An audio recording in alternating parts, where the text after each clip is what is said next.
হ্যাঁ, আমি যে ইংরেজি শেখাতে চেয়েছি এর কারণ আছে, কারণ হচ্ছে ডাকসুর একটা নিজস্ব বাজেট রয়েছে। আপনারা সেকেন্ড পার্লামেন্ট বলেন, ঢাকা বিশ্ববিদ্যালয়ে কত টাকা বাজেট দেওয়া হয় এটা তো আপনারা খোঁজ রাখেন, এবং ডাকসুর কিন্তু সীমিত বাজেট রয়েছে। ফলে আমরা যে অনেকেই বলছে যে তারা স্কিল ডেভেলপমেন্ট করবে, পৃথিবীতে সবচেয়ে দামি স্কিল কোনগুলো এখন? এক নম্বরে আছে ভার্বাল লিঙ্গুইস্টিক স্কিল, মানে উপস্থাপনের ক্ষমতা এবং বিদেশি ভাষা জানার ক্ষমতা, তাই না? আমরা কিন্তু এখন গ্লোবাল সিটিজেন হিসেবে কম্পিট করছি। তো আমাদের দেশে তো চাকরির অতগুলো স্পেস নেই, আমরা যতগুলো গ্রাজুয়েট প্রডিউস করছি। সেই জায়গা থেকে বিদেশি উচ্চশিক্ষার জন্য হলেও, চাকরি করার জন্য হলেও আমাদের ভাষা অ্যাজ এ স্কিল শেখার প্রয়োজন রয়েছে। তো আমি বলেছি যে এই ফান্ড আমি কালেক্ট করতে পারবো কিনা এটা তো আসলে ইমপ্রবাবল, মানে আমি বলতে পারি কিন্তু এটা শিওর হবে কিনা আমি জানি না। কিন্তু আমি যেহেতু দীর্ঘ দিন যাবত, আমি অনেক দিন ধরে পড়াচ্ছি, এর আগে সাইফুরসে ছিলাম, বিসিএস ব্যাংক পড়িয়েছি, এখন অ্যাডভান্স ইংলিশ পড়াই, মানে বিভিন্ন বিশ্ববিদ্যালয়ের ছেলে মেয়ে আমার কাছে অলরেডি পড়ছে। তো সেই জায়গা থেকে আমার মনে হয়েছে আমি এইটুকু সেট করতে চাই যে আমার কাছে যেটা আছে আমি ওটা নিয়ে লড়াই করতে চাই। মানে আমি আমার কাছে যেটা আছে অলরেডি সেটা নিয়ে লড়াই করতে চাই। আমি মিথ্যা কোনো প্রতিশ্রুতি দিতে চাই না। মনে করেন যে আমি কিছুই পারলাম না, তবুও তো একটা কিছু দিয়ে গেলাম যেটা অলরেডি আমার কাছে আছে। আর আমি এটাও বলেছি যে আমাদের প্রত্যেকটা হলে একটা ল্যাঙ্গুয়েজ ক্লাব দরকার রয়েছে। অলরেডি আমাদের আইসিটি ক্লাব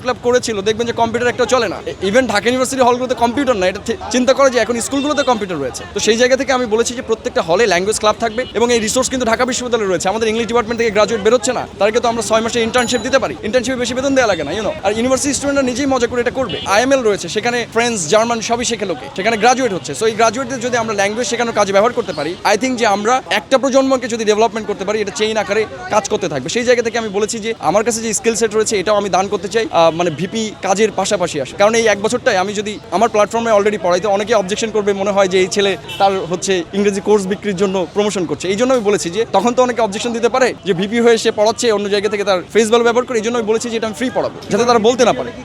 হ্যাঁ, আমি সেটা বলেছি যে আমি প্রধানত যে নির্বাচনে যে কারণে দাঁড়িয়েছি সেটা হচ্ছে স্টুডেন্টস অটোনমি। পলিটিক্যাল পার্টিগুলো আমাদেরকে নানা কারণে শোষণ করেছে। আপনি দেখবেন যে যতবারই আমরা আন্দোলন করেছি, প্রথমে কারা হামলা করেছে, যে এখানে যে স্টুডেন্ট অর্গানাইজেশনগুলো আছে তারা। ছাত্রলীগ করেছে একসময়, আরও অনেক দল করেছে যারা ক্ষমতায় যেতে চায়, এবং যারা বলে 90 এর হাওয়া বইছে, তারা ডাকসুকে একসময় 90 সালে জাদুঘরেও পাঠিয়েছে, তাই না? এবং প্রত্যেকটা পার্টি একটা না একটা সময় ক্ষমতায় ছিল, এখনো অনেকেই আছে পাওয়ারের সাথে। সো তারা আমাদের জন্য কি করেছে? কিছুই করেন। তারা ওই মুখে অনেক কিছুই বলেছে, তাই না? এটা হচ্ছে যে শিয়াল এবং আপনারা কুমিরের ছানার গল্প শুনেছেন। তো কুমিরের ছানাকে যদি এখন শিয়ালের কাছে রেখে যান, তো সেই অবস্থায় হবে, কারণ আমরা এক্সাম্পল অলরেডি পেয়েছি, তাই না? তো সেই জায়গা থেকে আমি বলেছি যে স্টুডেন্টের পলিটিক্যাল পার্টিগুলোর বাইরে নিজস্ব একটা ভয়েস দরকার, যারা স্টুডেন্টের কথাগুলো রিলে করে অ্যাডমিনিস্ট্রেশন, রাষ্ট্র এবং সমাজকে জানাবে যে যাদের সন্তান এখানে পড়ছে তাদের কি কষ্ট।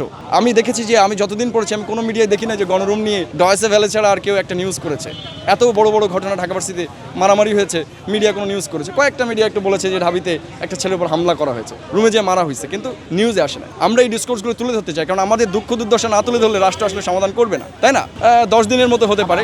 এটা আসলে রাজনীতি, মানে আমরা ছাত্র রাজনীতি মানে কি? আমাদের উপর যে আইন করা হবে। রাজনীতি মানে কি? To be in a dialogue, মানে আলোচনায় অংশ নেওয়া। কোন আলোচনা? যেটা আমাদের উপর প্রয়োগ করা হবে। আমার উপর যে ল করা হবে, সেই লতে আমার হাত আছে কি? তো সেই জায়গা থেকে আমার একসময় মনে হচ্ছে যে না, আমি এতদিন শুধু তাত্ত্বিক কথাবার্তা বলেছি, এখন আমার উচিত যে আমার উপর যে লটা প্রয়োগ করা হবে সেটাতে অংশগ্রহণ করা। এই জন্য আমি আসলে ছাত্র রাজনীতি যেটা বলেন, ওই রাজনীতিতে ওইভাবে অংশ নেই নাই। ভিপি পদপ্রার্থী হয়েছি, সেই হিসেবে আমি যেদিন নমিনেশন জমা দিয়েছি, ওইখান থেকে আজকে আমার মোটামুটি 10 দিনের মতো বোধহয় হয়েছে, 7 দিনের মতো হয়েছে আমার বলা যে পলিটিক্যাল ক্যারিয়ার।